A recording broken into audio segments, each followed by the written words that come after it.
Congress party అంటే నాకు విశ్వాసం ఉంది. కానీ ఇప్పుడున్న పరిస్థితుల్లో మీ నిర్ణయాలు ఏంటి?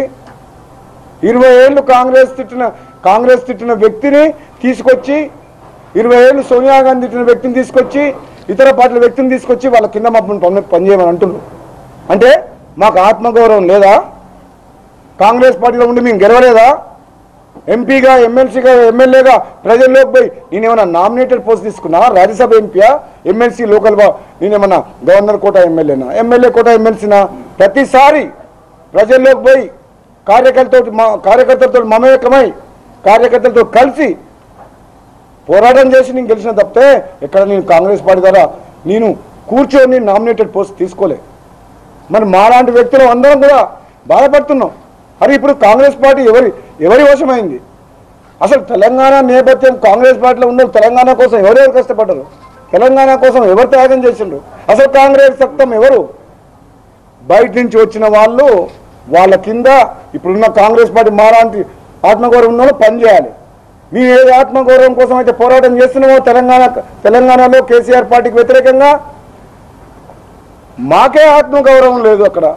అటువంటిప్పుడు మేము ప్రజల ఆత్మగౌరవం కోసం ఎట్లా కొట్లాడుతాం? మేము మన కోసం కొట్లాడినమని చెప్పుకునే కొంతమంది ముసుగు వీరులు తమ యొక్క ఆర్థిక లావాదేవీల కోసం, తమ అవసరాల కోసం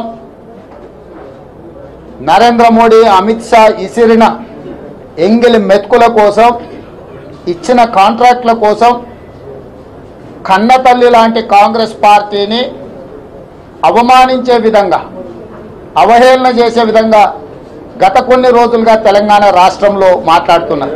కన్న తల్లి, తెలంగాణ ఇచ్చిన తెలంగాణ తల్లిని ఒక దుష్టుడు అవమానిస్తుంటే బిడ్డగా వీధి పోరాటాలు చేయాల్సిన నువ్వు అమిత్ షా, నరేంద్ర మోడీని కలిసి నువ్వు ఆ పార్టీలో చేరుతా అని చెప్పినవంటే ఇక పార్టీ గురించి కానీ పార్టీ నిర్ణయాల గురించి మాట్లాడే హక్కు, నైతిక హక్కు అసలే లేదు. ఇవాళ తప్పించుకోవడానికి, తెలంగాణ మునుగోడు ప్రజల్ని తప్పుదోవ పట్టించడానికి ఇలాంటి కారణాలన్నీ చూపిస్తున్నాడు. ఇలాంటి చిల్లర మల్లర కారణాలు చెప్పే కంటే ముందు మీరు ఎందుకు శ్రీమతి సోనియా గాంధీ గారిని ఈడీ అధికారులు అవమానిస్తుంటే, తల్లి లాంటి సోనియా గాంధీ గారికి అవమానం జరుగుతుంటే నువ్వు వెళ్ళి అమిత్ షాను కలిసినావంటే నీకు కాంగ్రెస్ పార్టీకి ఉన్న పేగు బంధం తెగిపోయింది. ఇక ఏమాత్రం కాంగ్రెస్ పార్టీ బిడ్డ కాదు ఆయన.